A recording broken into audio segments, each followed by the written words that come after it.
Hi, welcome to the Prone to Wander podcast. We are excited to finally be back. It's been a minute since we have done a podcast. A long minute. And a lot has happened. Yes. So today we're going to dive into Sing. Chad got the privilege of going to the Sing conference this past week. So we're going to get his takes on it and go from there. So are you excited? Yeah, it's always... Well, I'm sad because it's over. Really? You're sad? Yeah, it's always sad when it's over. I was sad when you left, so... No, it's always like this big anticipation and then... It's over. Yeah. I had that moment driving home yesterday with my friend Brian where I was like, oh, it's over. Yeah. But it's good. It was Don't good. be sad it's over. Be glad it happened. Yeah. Okay. Okay. All right, so how this is going to work is I'm going to give sad Chad. I'm going to ask some questions, and we are going to dive into Sing 2025. All right. You ready? Yeah, let's go. Let's get to it. So the conference has a big theme each year. What was this year's theme, and why do you think it matters for the church right now? So this year's theme, in conjunction with the release of the Sing hymnal, Big deal. was from generation to generation. And so the idea there being they're releasing this hymnal, and once you put something in print, it's there forever. So so the idea is, just this is something that will be passed down from generation to generation, has been passed down from the past. There's a lot of older hymns in the hymnal, as well as some new ones. And so that was the theme, generation to generation. So they did a big launch of the Sing hymnal, which really cool. They chose to add a pastoral advisory council, which they didn't have to do that. Yeah. I don't so think why don't all you talk of them about are that? necessarily pastors. Okay. But yeah, it was an advisory board made up of just people that are in the worship ministry world. They had a luncheon at the end of the conference that I was invited to be at, and one of the guys that I sat next to is the leader of the worship program at Bob Jones University, and actually had one of our professors from Cedarville. Have I even told you this yet? No, I think this is the first time we've even talked since you've been home. So, so that's not true, by the way. So yeah, he's been there for like 50 years or something. Wait, the Bob Jones guy has been there for 50 years. Yeah. So he walks on the right side of the sidewalk. I'm just kidding. Yeah. So he introduced himself to me, and we got to talking because I didn't recognize his name. I didn't know anything about what he did, so I asked him, and he told me that, and I said, "Oh, if you've been there that long, then you probably had one of our professors that we had at Cedarville." And as a student? Do you know who went No. to Bob Jones? No. Dr. Chuck Clevenger. Oh, did he? He did. He went to Bob Jones, and so I said his name, and the guy was like, "Yeah, he was one of my students," and I was like, "Wow."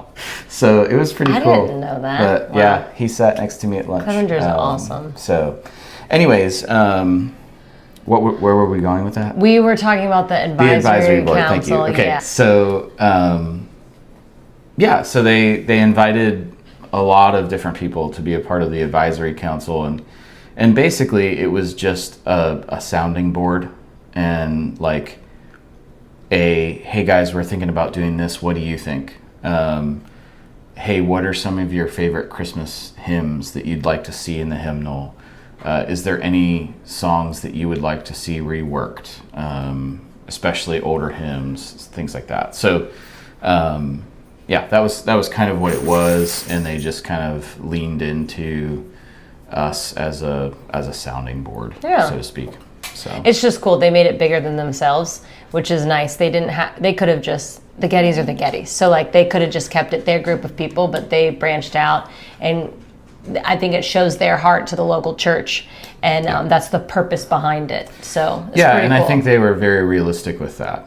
That they realized, hey, this isn't just for us, it's for the church at large, and we want the church at large to have input on it. So it's pretty cool. Really very cool. So. Well, I know the theme being generation to generation. We're in this season of life with children that our oldest is 15, and so we're looking at, man, the time is fleeting, and it's going faster and faster and faster. And so I know you and I had talked while you were at the conference a little bit about how talking about this, like passing these things on to the next generation, how vital it is, not just only learning biblical truths, but singing biblical truths. I mean, that sticks with you. Yeah, it really does. And I think that's why singing, I mean, we sing a lot in our house. It's not always hymns, but there's always music things going on around here. In our home, When Natalie got home today, Braden was practicing jazz band. He's playing bass this year in jazz band, and so he was practicing his songs for jazz band. So there's always something musically going on, but I think it is important to include that more, theologically focused singing, not just singing for fun or making music for fun, but to actually have it be a part of your family's rhythm of worship. And it's really good. And like you said, because music is so powerful, when we set our theology to song, it helps us remember it really well. Yeah. Well, and God commands us to do it. So yeah, I mean, there's not a whole lot of commands about what to do in corporate worship, and singing is one of the biggest things. Yeah. So that's why typically in churches you see as much singing as preaching and prayer and other things. So that's what's cool too, is the couple videos I've seen, and even we just finished watching the Grand Ole Opry concert. The a cappella singing, 10 out of 10. Yeah, it's just so beautiful. Yeah, so I'm glad they did that. As part of the conference, our admission to the conference included free admission into the Grand Ole Opry for one of 2 times Monday night. They had to do 2,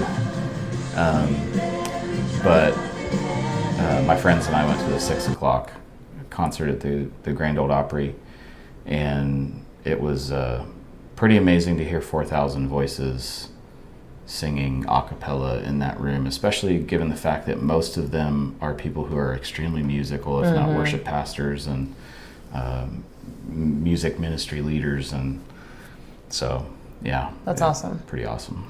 Well, before we dive into more of what you were taught or learned at the conference, why don't you talk about the people you went with? I think the story of who you went with is really cool, and even give a highlight into. Make me cry? Are you gonna cry? I'm not trying to make you cry, no, but I just think. No, yeah. So I've thought about this a lot and had some conversations too, because Dr. Scott Cannell was at a booth in the exhibit hall, and we stopped by, and my friends and I had him for one of our classes. So that group of friends that Natalie's referencing is guys that I met at seminary, at Southern Seminary, doing master's work, and they had created a program that you could do remotely, because a lot of guys are in full-time ministry when they want to go back and get their master's, and it's not feasible to stop doing that ministry and to go on campus and do a degree and then try to get back into the worship world. And so I think it was called the professional track, if I'm not mistaken. I think that's right. But we had to spend 2 weeks of a year of intensives on campus at Southern. And so from 17 to 20, I was on campus for several weeks. And the first year that I went, I met a guy named Chad Pollard. He's a worship pastor in North Carolina. And then the second year, Chad returned. It was his last summer, but there were 3 other guys that came that summer, and it was their first summer on campus. Brian Bates, who is a worship pastor not far from us now. When I met him, we were far away because we were in Ohio, but he's here in the Florida Panhandle in Crestview at Woodlawn Baptist Church. So we're really close now. We're only about an hour and 20 minutes from each other. And then Josh Hensley, who's in Hopkinsville, Kentucky at Newark Church.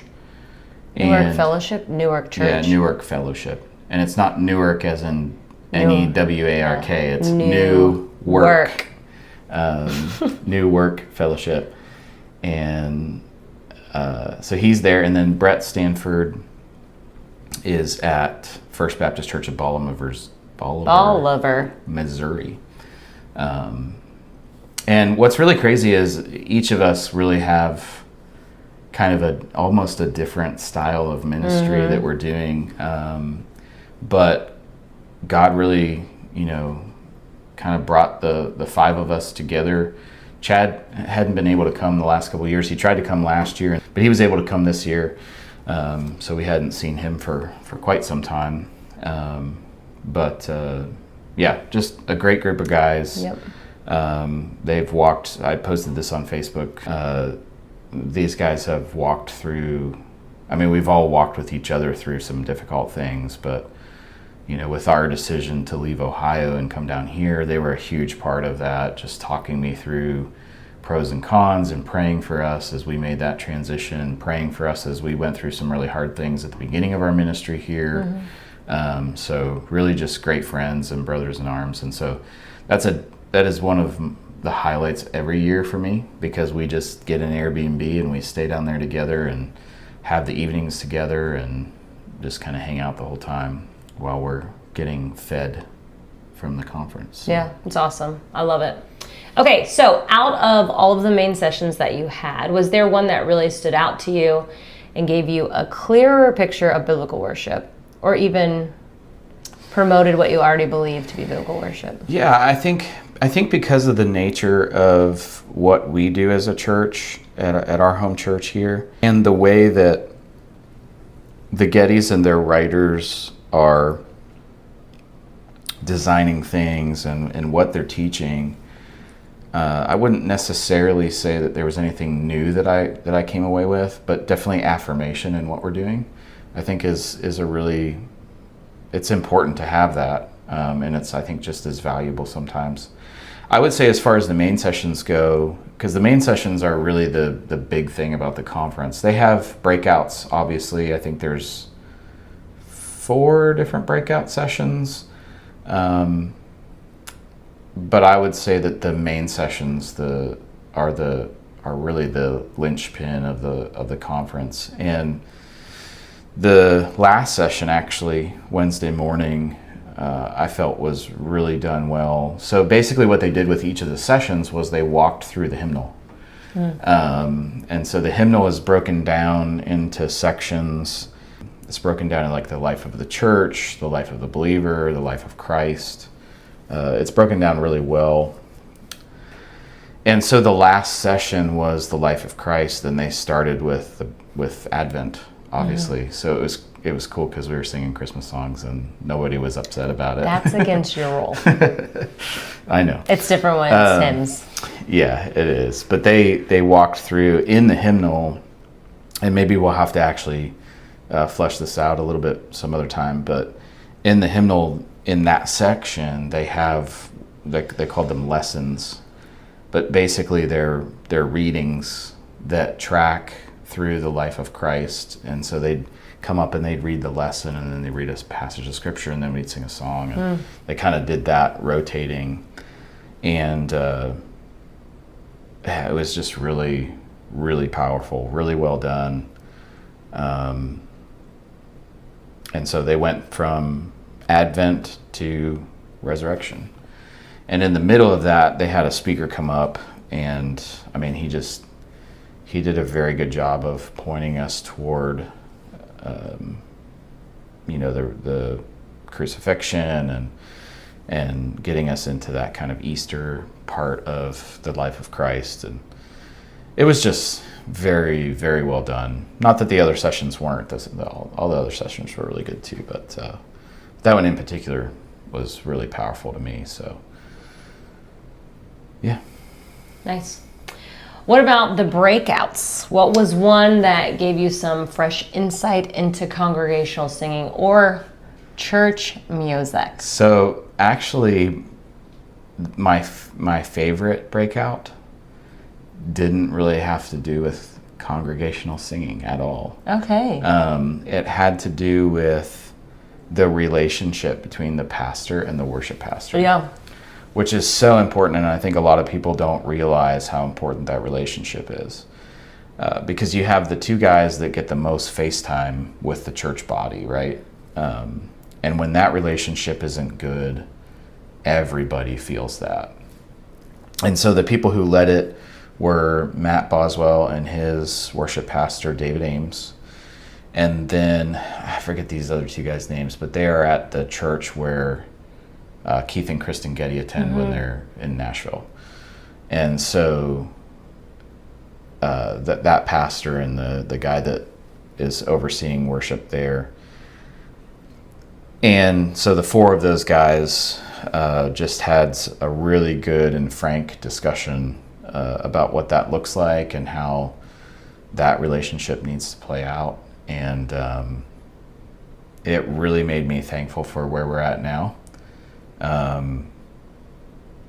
Which, you know, if you're out there and you are somebody who has, you know, not a great relationship with your senior pastor, I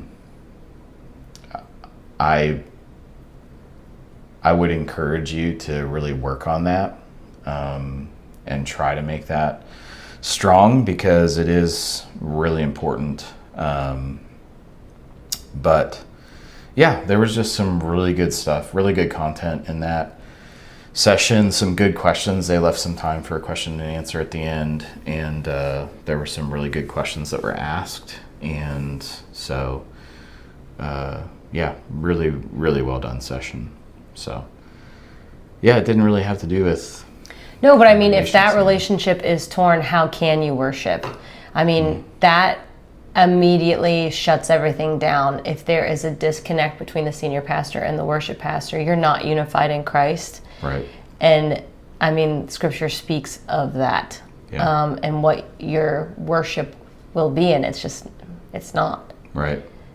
And, you know, there is a lot to it, too. There's structural issues, church polity issues. You know, some people who would be in my position as a worship pastor, you know, the senior pastor is their boss, so to speak, or has authority over them, which isn't necessarily wrong, but it does kind of shift how that relationship needs to be. We're blessed in our situation to have a plurality of elders, and while the lead pastor is, you know, still the lead pastor, it does shift that relationship a little bit. It's super important. And again, as I said, again, if that is a hard part for any of you out there, I would encourage you to do your very best to try to make that a stronger thing, and to work through any issues that there might be, because it really, everybody feels it when that relationship is off.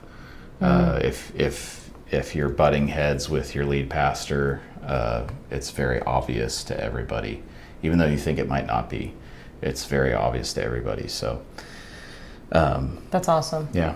Not the being off part. That no, they just highlighted that in the conference. Yeah. That's awesome. Okay.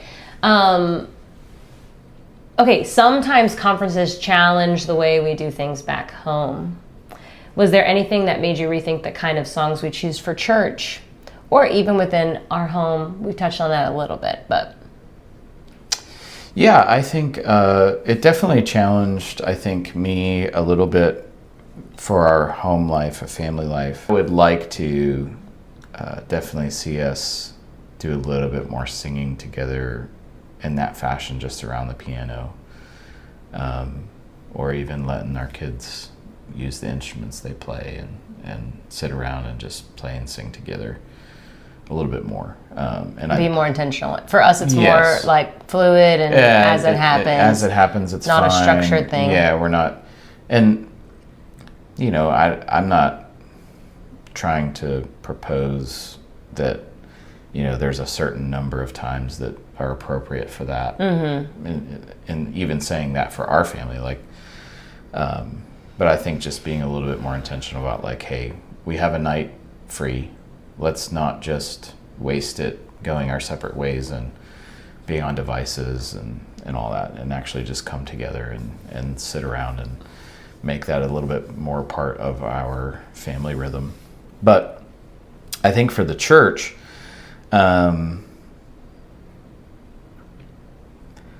again, because I think again because we do use, I mean, our church is mainly older hymns and the Getty's writers, and so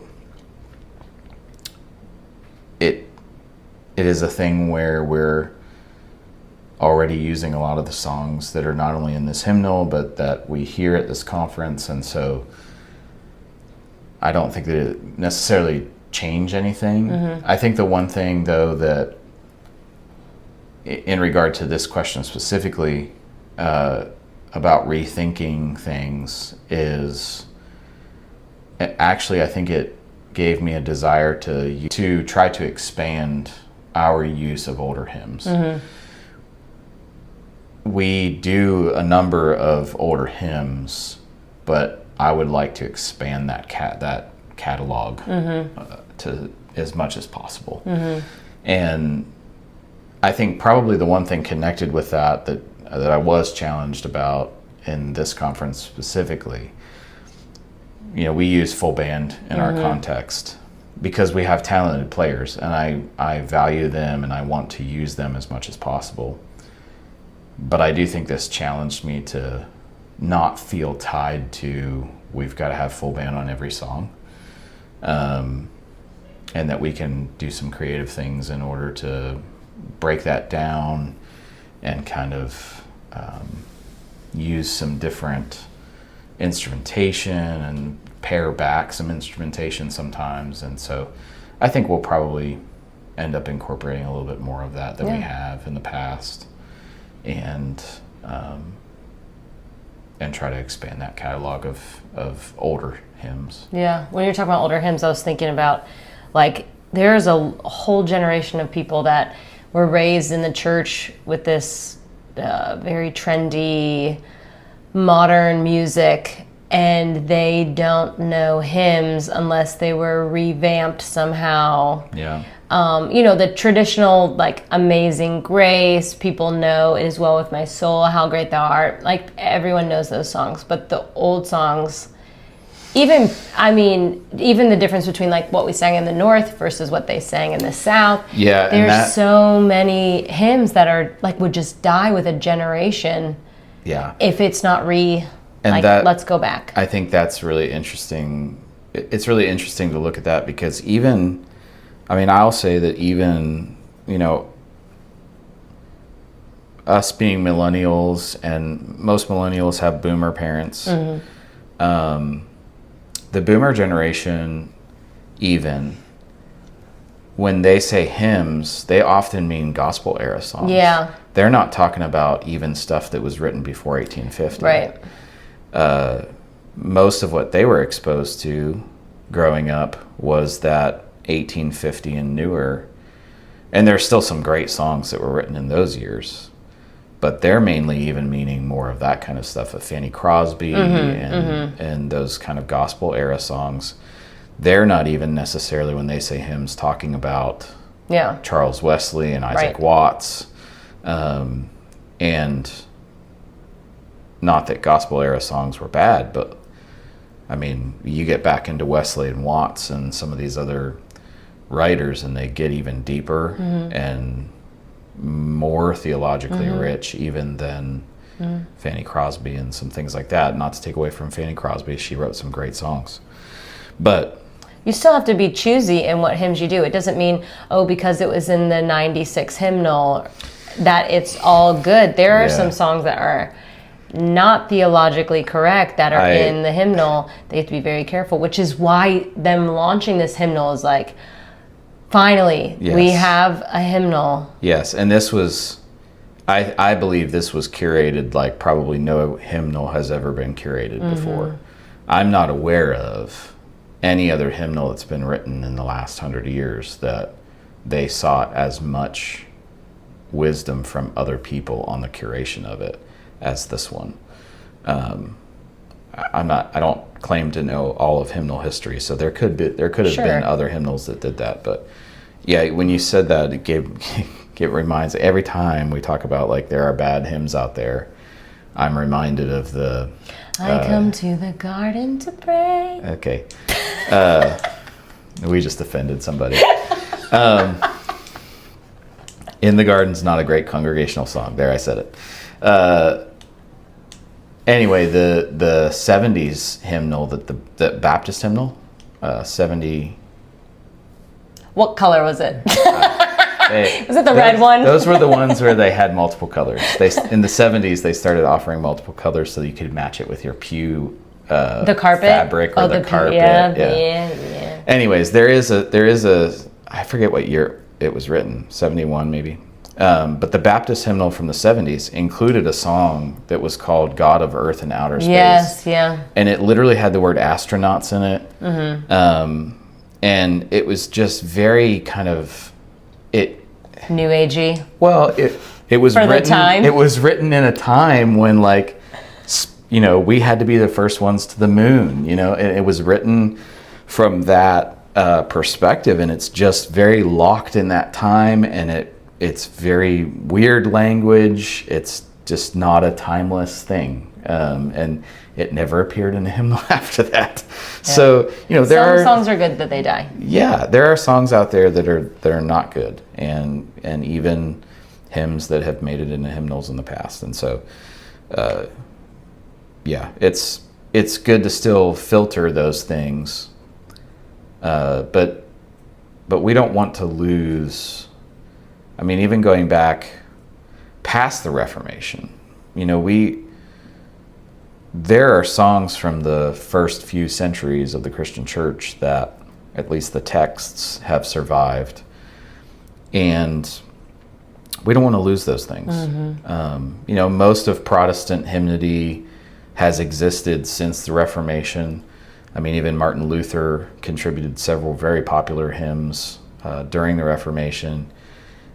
Calvin, was wildly popular for his Psalter, his paraphrases of Psalms and putting them to meter and those things. So we don't want to lose those things, and that's why something like this is so important, because it preserves it to some degree. Do you think with hymns, as this is bonus question, do you think that as we see, like in our generation, like in the late 1900s and the 2000s, where churches started singing less and less hymns, that theology also changed?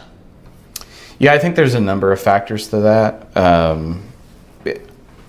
But yes, I would say that there is at least some kind of correlation to that. Really, you start to see a lot of that shift in the early 20th century and all the way up to the late 20th century. And yeah, I think there is a correlation. I wouldn't necessarily call it a heavy or even super direct correlation, but I do think that as people tried to engage in writing songs, especially from the Jesus movement on, like the 60s on, that we really started to see more and more weak theology in churches because they were singing these songs that didn't have deep theology.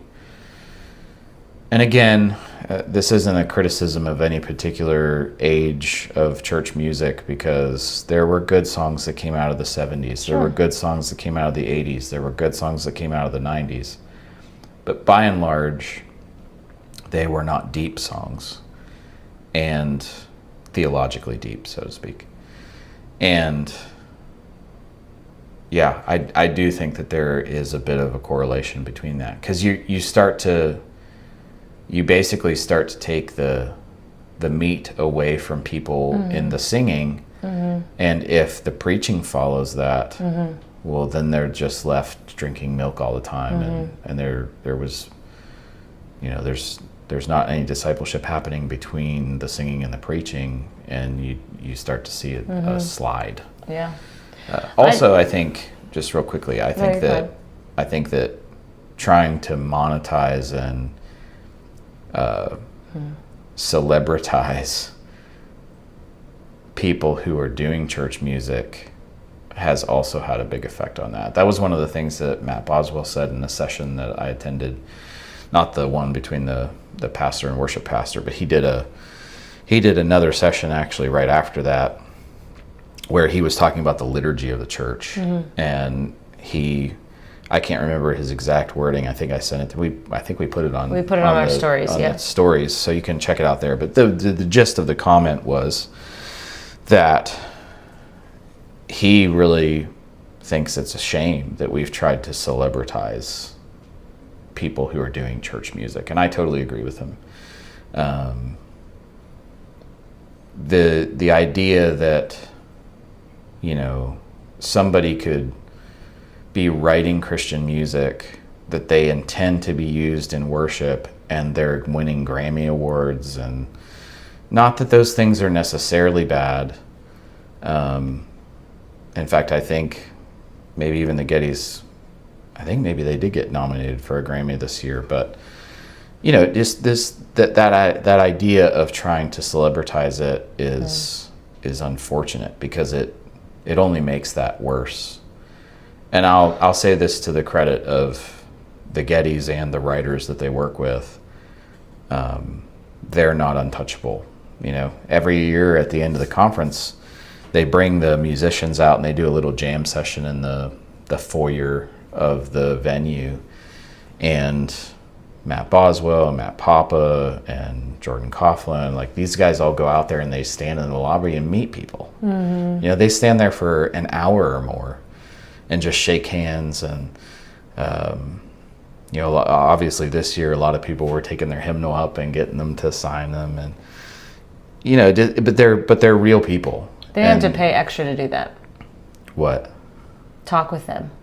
There's a lot of times these celebrity worship people, you got to pay extra to have that kind of an interaction. If you want that access to those people, you got to get that VIP pass to be paying. Yeah. Who do you think addressed the biggest challenges facing worship today, and what did they say that stuck with you?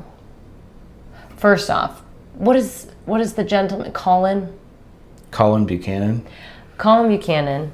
He did a lot of songs where he did parodies, kind of. Yeah, so if you don't know Colin Buchanan, you should absolutely 100% look him up. He's an Australian guy that has done a lot of work with City of Light, actually. But his actual main thing, I don't know if you knew this, but his actual main thing is children's music. He loves to write stuff for children. Does a lot of children's programming. But he is a very funny person. And so the Gettys usually ask him to do some spoofy things and start everybody out. I've been there, this is my third year, right? I don't know. Third time. Regardless, he starts the conference every year, and it's funny. Like, he comes out and he does something funny. And he wrote some really funny stuff this year. Yeah, the favorite things.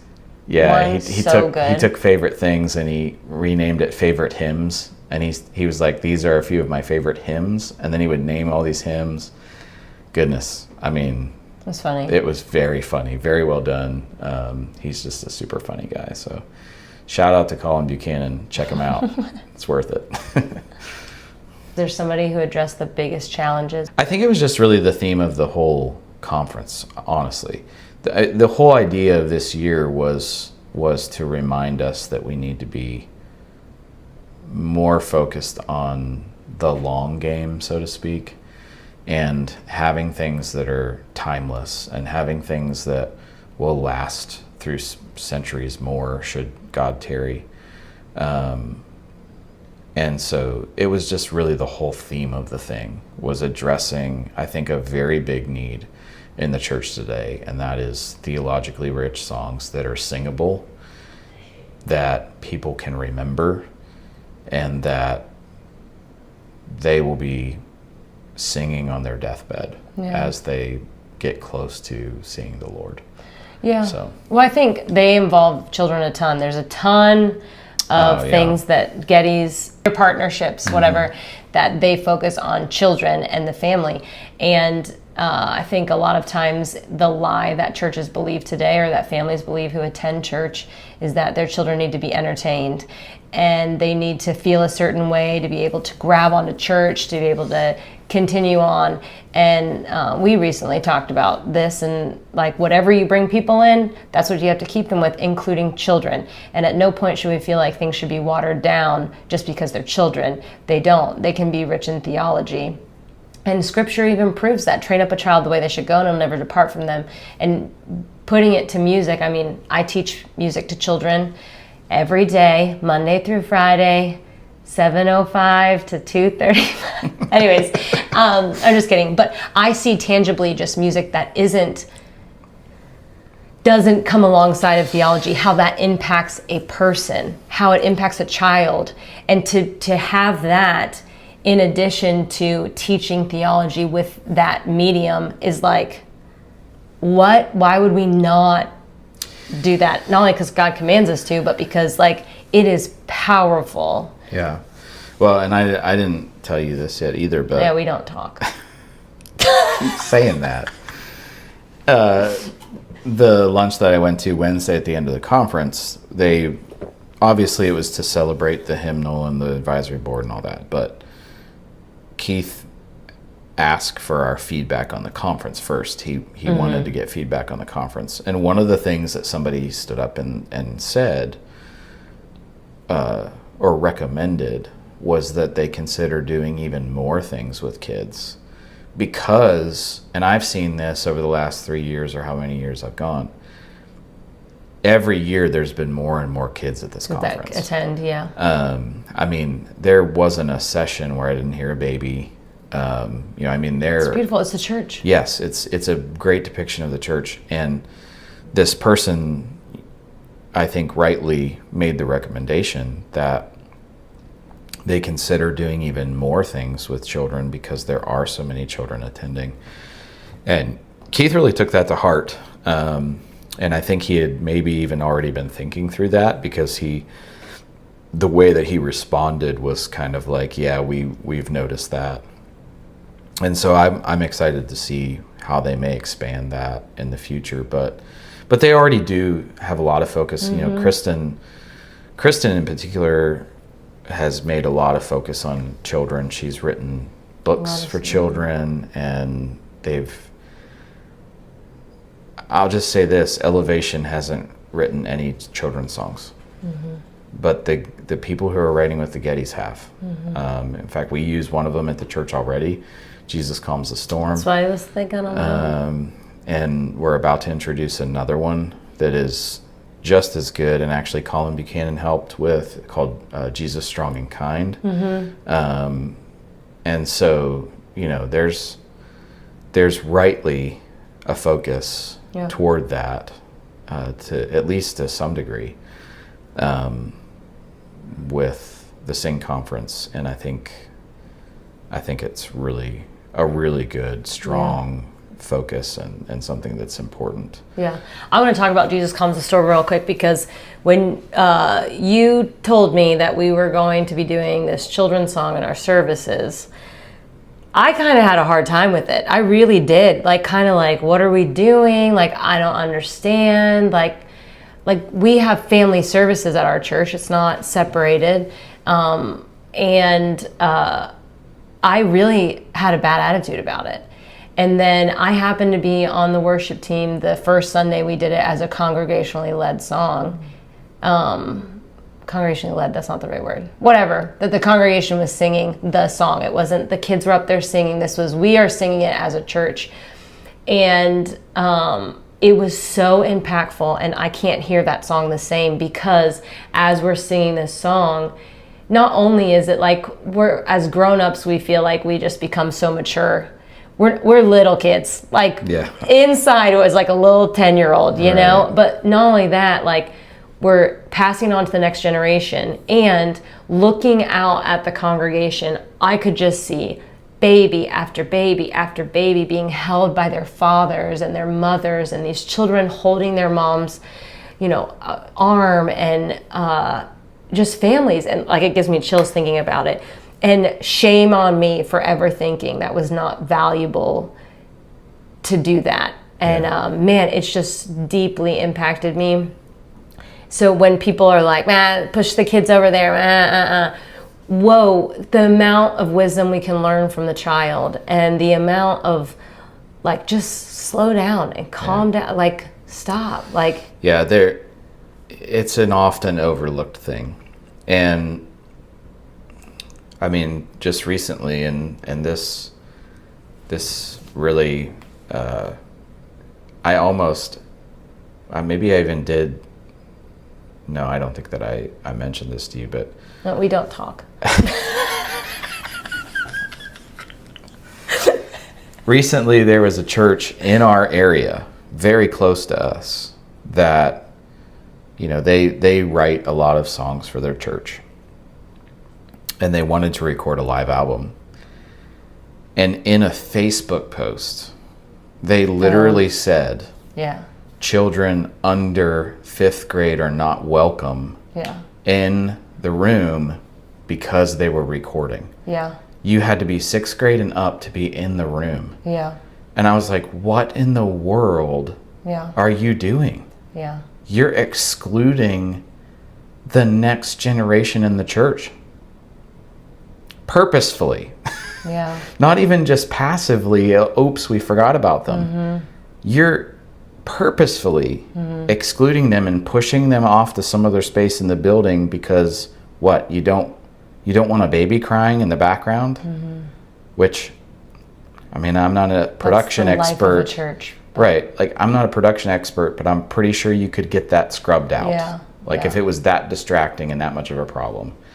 And I was so shocked that they would do that. I mean, I was blown away. I need to stop because I might get angry again, but I was angry. I was angry that they would do something like that. Well, it's definitely frustrating when it's like, man, you're missing out. You're just missing out. You're missing out. It's crazy. Anyways, okay, let's move on. Okay, so they always introduce great resources and songs at Sing. You always come back with like, a new song was introduced. Were there any new ones that you would like to, that would be especially helpful for pastors or leaders, or that you would want to introduce to our church? Like, tell us. So what's crazy about this year is, because the focus was the hymnal, there wasn't that many new songs this year. Did they record live? Don't they normally do a live recording? Yes, the live recording that they did this year was Jordan Coughlin. Okay. Was recording a new project. Okay. And so they did that, I think, late night on Tuesday, and we missed part of it. We were all like super tired that night, so we headed out early, but that was what they were live recording this year, was Jordan Coughlin's new project. And so that should be out pretty soon. That was Christus Victor was last year, which was they huge. released, what an awesome song. They released quite a few new songs last year. There are a lot of songs sitting right now that I think that they've been working on, but the hymnal was really the focus this year. So, but one song that they did kind of not premiere because it had come out, but I could tell that not many people had heard it because not that many people were singing in the room, which was shocking to me because I had almost had it memorized by the time we got down there. Okay, but you also like... I play songs over and over. You get stuck on one song and it is like, I play it, Groundhog's Day every day. I play it into the ground. So anyways, but that song, I think, for this year, one that we will probably introduce to our church family is "Oh, What High and Holy Privilege," which is basically just a song about the church. Have I heard this? Maybe not. I might not have. I'll have to look it up. It's probably one of those things where I'm like, hey, listen to this song, and you're like, no. I'm overwhelmed. No, you do it when I'm in the middle of, I'm like cooking dinner, writing things on homework stuff I don't know. And it's like, hey, in this moment, let's listen to a song. Not when we're like laying in bed, winding down. No. I'd probably say no then too. Let's be real. That's why I just didn't say anything, because you would say no. I listen to music all day long. Anyways, yeah, that song in particular is basically just really a look at the whole of the church service, kind of. That's what the text is kind of pointing you towards. Oh, what high and holy privilege. Something about gathered here. See, now I'm drawing a blank on the lyrics. But anyways, that'll be one that we probably introduce to our church family pretty soon. But we're also going to be starting to introduce the songs that we've written. So it's exciting. So this was kind of a good year, I feel like, because they didn't introduce that much that I was like, man, we got to sing this song at our church. And we're working on our own. So, but yeah, the focus this year was very much more on let's celebrate this hymnal. Let's kind of rearrange the focus to some older things that have been existing. And so yeah, but oh, what high and holy privilege is really a great song. I think it was Keith and Kristen, and then Matt, the Boswell and Papa. I don't know if anybody else wrote that one with them or not, but yeah. Everyone who attended got a hymnal? Everyone who attended got a hymnal, got a pew edition, which is I saw they had the ring binder ones. Yeah, so they have a couple different options. You can get the pew edition, I think, is maybe $15 or $20. It's black. It's just like a typical like, I don't know what material it is, kind of a vinyl-y, cardboard backing, hardcover. Then you can get the one that they sent us, I really love. They sent the advisory board a really nicely packaged cloth one, which is also a hardcover. Crossway really knocked it out of the park with the look of it. Yeah, but even I was looking at your Sing brochure. Oh, even that was beautifully done. Yeah, I was like, a brochure? Yeah. I will hand it to Crossway. They really, really made everything look really nice. The one that they sent us as part of the advisory board is kind of the next option up in price. I think it's like $30 or so per copy, but it's hardback, but it has a green cloth cover with gold embossed, and it has all these Celtic thing. I mean, and actually that one has ribbons in it.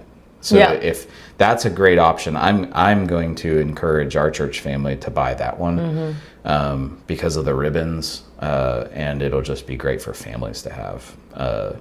Pew edition's great if you want to provide them for your church, and you want to actually stick them in the pews type of a thing, or in your chairs.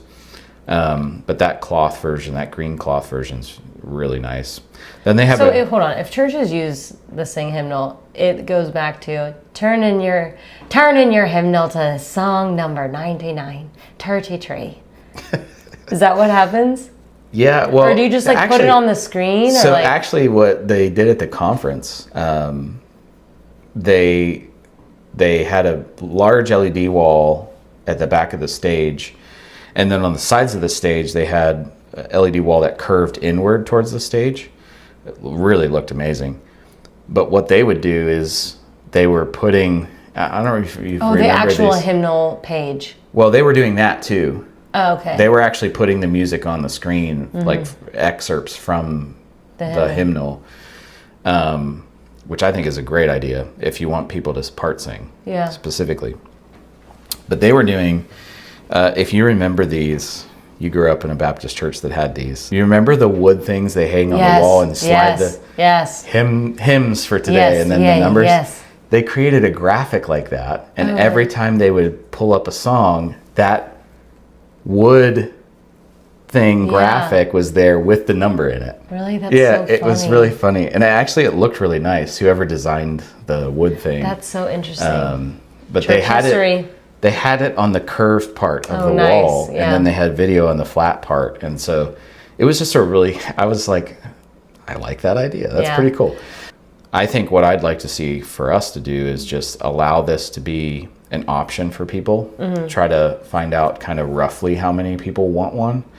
Order some cases and let them buy them that way.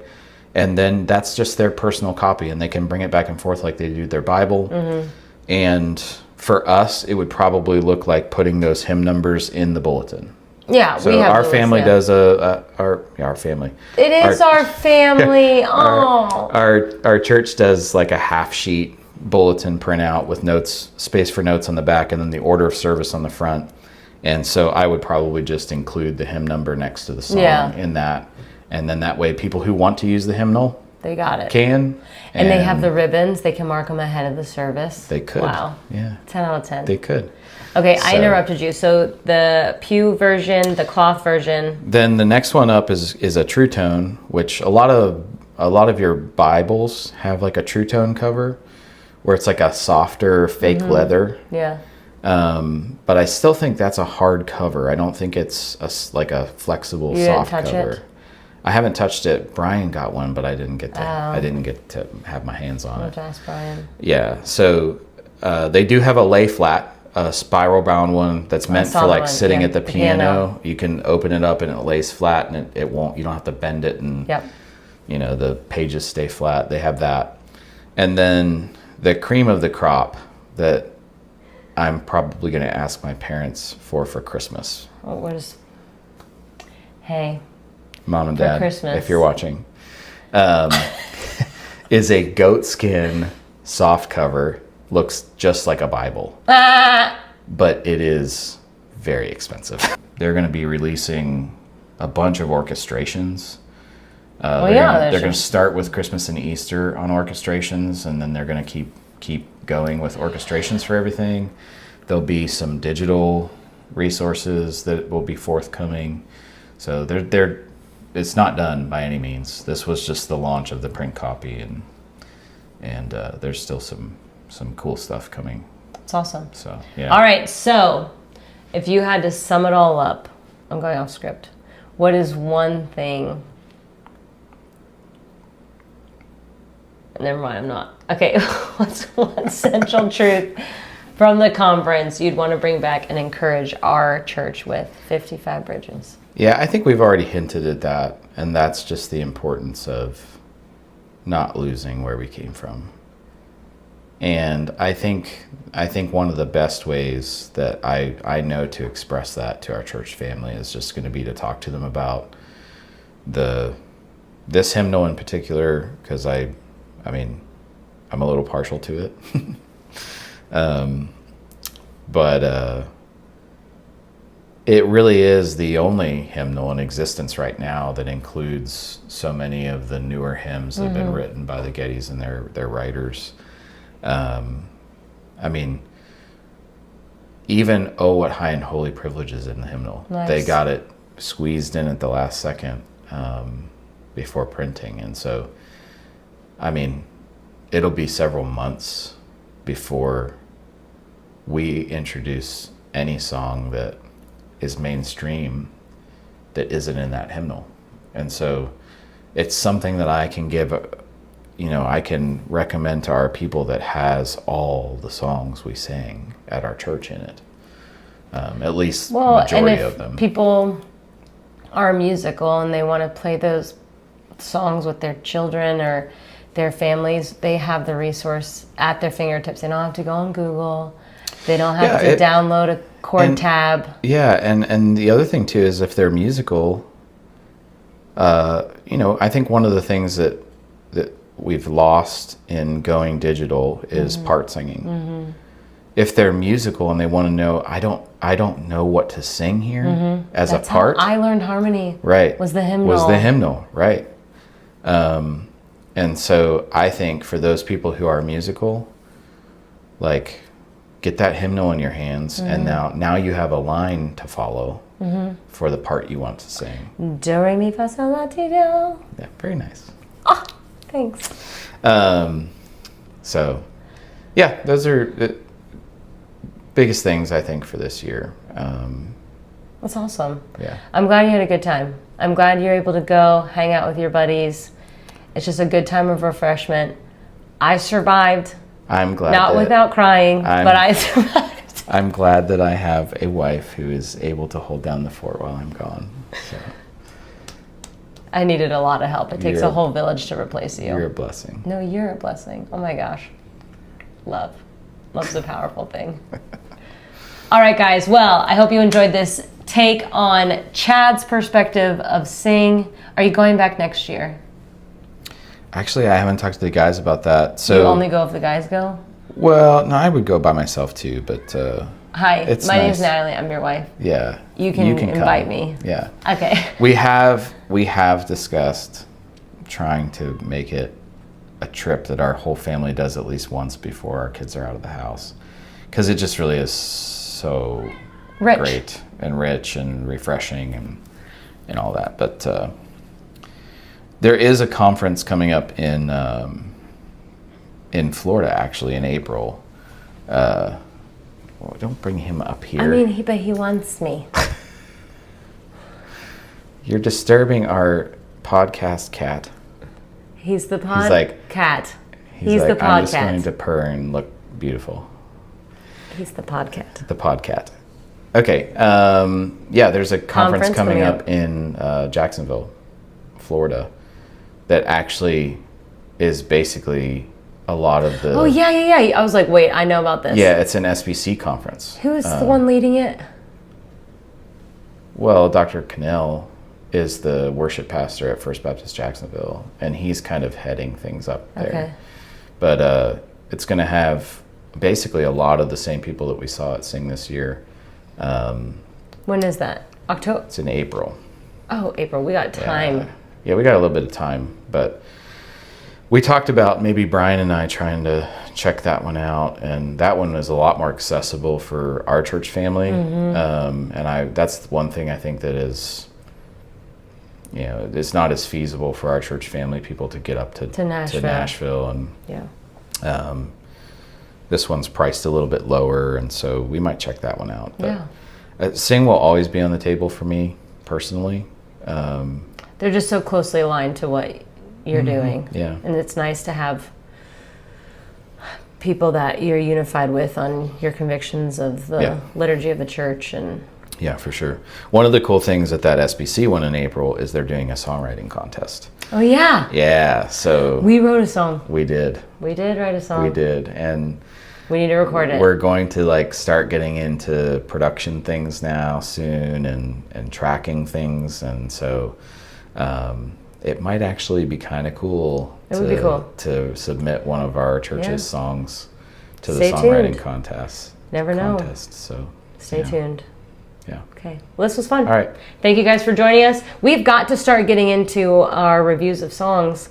We've just been so busy, so yes, it has we been need to very start. busy. We need to start carving out some time to do our reviews of songs to help be a resource to everybody. So yeah. Okay. And we have a new mascot. Yeah, the podcat. All right. All right. Have a great day. Thanks for joining us. Catch us next time.